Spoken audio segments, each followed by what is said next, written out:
Doctor Yunus আগামী যে নির্বাচনটা হবে এই নির্বাচন পরিচালনার অযোগ্য একজন ব্যক্তি, এটা আমি মনে করি।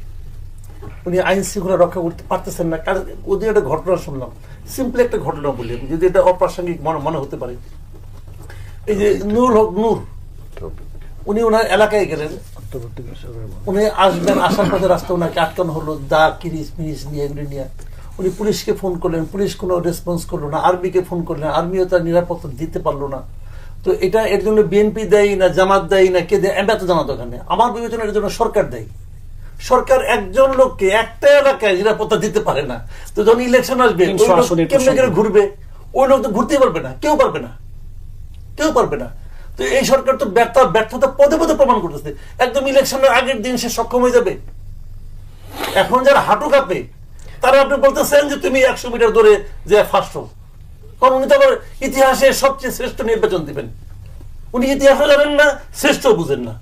কয়ে দিলেন একটা কথা, কি হিসেবে দিবেন উনি?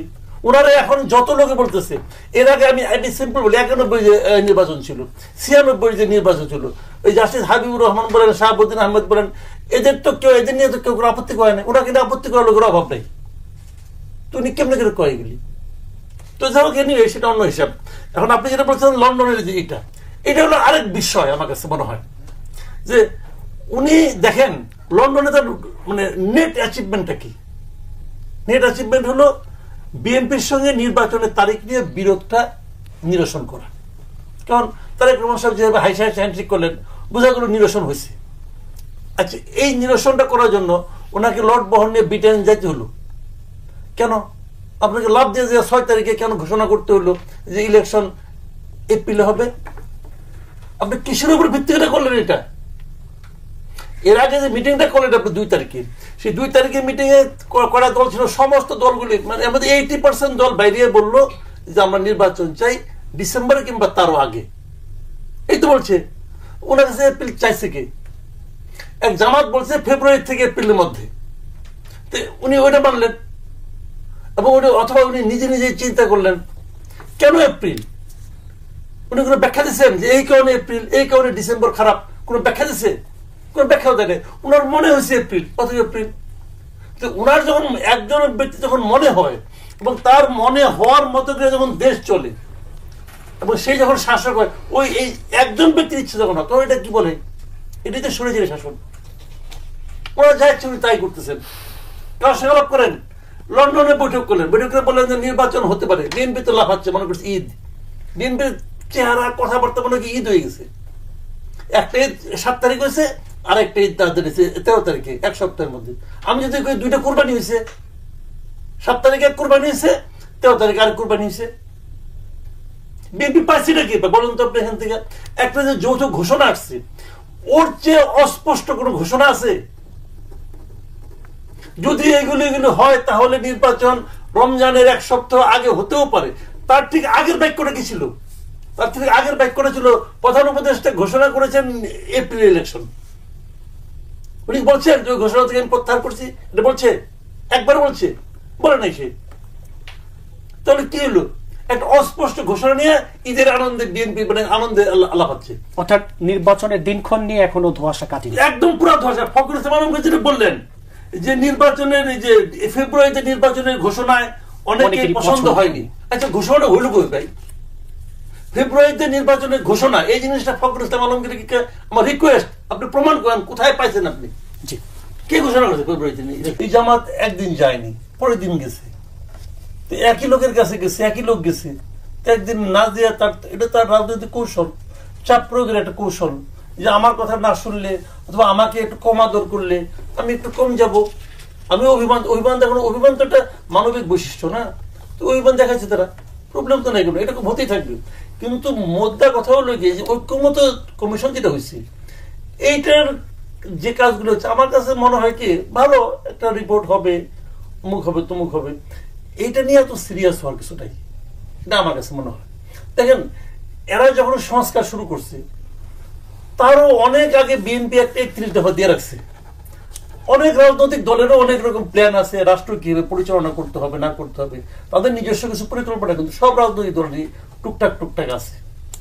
তো এদের কাছে কি এই গভর্নমেন্ট এই ঐক্যমত কমিশনগুলো গঠন করার আগে, এই যে আপনার সংস্কার কমিশনগুলো করার আগে, এদের কাছে কোনো প্রস্তাবনা চাইছে?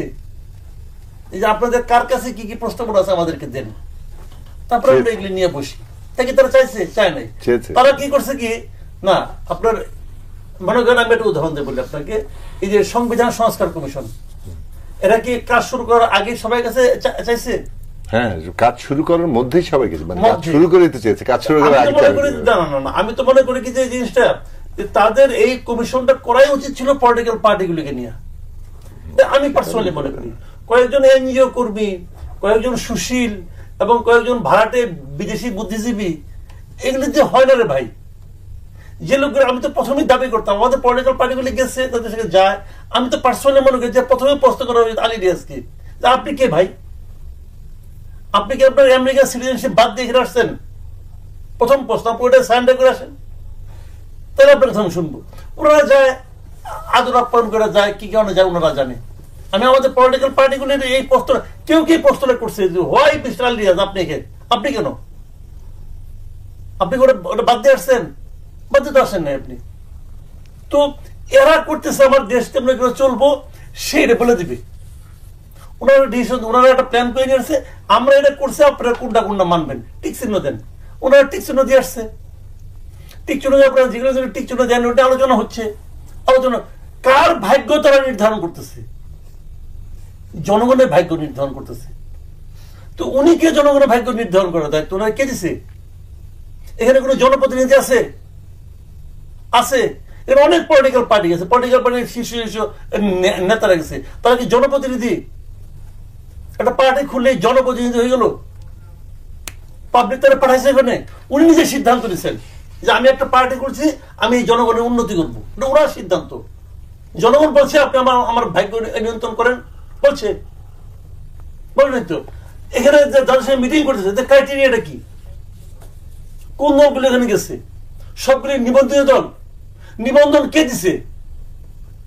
কোন নির্বাচন কমিশন দিছে নিবন্ধন? খেয়াল করেন। আচ্ছা, তারপর তাহলে এনসিপি কেমনি গেল?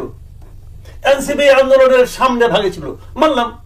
তাহলে তো আপ বাংলাদেশে ছিল সামনে, আপ বাংলাদেশ ছিল না? আলী হাসান, জুনায়দ শাহ, ওরা তো সামনে ছিল, তো ওদেরকে ডাকলেন না কেন আপনি? ভাই ক্রাইটেরিয়াটা কি? আর এখানে ঐক্যমত, এটা কি পুরো জাতীয় হয়েছে, ইনভলভ হয়েছে ইনভলভ? আপনি কি সিদ্ধান্ত দেওয়ার যে কে সরে দোষর আর কে দোষর না, ওই বিচার হয়েছে? এগুলো তো বেসিক কোশ্চেন, এই কোশ্চেনগুলো কোনো জবাব আছে নাকি? এখানে মনে করেন আওয়ামী লীগের হাজার হাজার ভোটার আছে। কয়েকদিন আগে আমি বিয়ে দেখলাম, যে আপনার ফেসবুকে বিভিন্ন রিল টিল দেখি, একটা বুড়া মানুষ রে ভাই, সে বলতেছে এই কথা, আমার দাদা আওয়ামী লীগ করে, বাবা আওয়ামী লীগ করতে, আমি আওয়ামী লীগ করতেছি, আমার নাতি আওয়ামী লীগ করে, আর তুমি কেউ আওয়ামী লীগ নাই। ও জানেও না জিনিসটা। ওরা একজন যে বলছে আওয়ামী লীগ কিন্তু নাই, তুমি কলি হবো, ও বলতেছে এটা। তো এখন এই জিনিসগুলো আমি বলতেছি, আপনি সিদ্ধান্ত নিয়ে নির্ভয়া দেশে, তোমরা কোনো কিছু বলতে পারবে না। তাহলে ওই লোকগুলি যারা ওখানে ভোট দেয়, ওদেরকে ঐক্যমত মধ্যে তাদেরকে বিবেচনা করা হয়েছে? ওই ভোটারদেরকে জাতীয় ঐক্যমত হয়ে গেল। আওয়ামী লীগের এই আপনি নিষিদ্ধ করছেন, পলিটিক্যাল অ্যাক্টিভিটি নিষিদ্ধ করছেন, তো জাতীয় পার্টিকে পলিটিক্যাল অ্যাক্টিভিটি করতে দেন না কেন? জাতীয় পার্টি তো আপনি নিষিদ্ধ করেন নাই, করতে দেন না কেন? তো এগুলি কি ভাই? শুনেন, ডক্টর ইউনূস আসছে জাতিকে ঐক্যবদ্ধ করার জন্য। আমি মনে করি ওরা প্রধান যে কাজটা উনি সাফল্যের সঙ্গে করতে পারছেন। বাংলাদেশের প্রত্যন্ত অঞ্চল পর্যন্ত ঘরে ঘরে ঝগড়া লাগিয়ে দিচ্ছে উনি। আর এর জন্য দায়ী থাকবে আমাদের দেশের এই যে মেরুদণ্ডহীন নীরব পলিটিক্যাল পার্টিগুলো।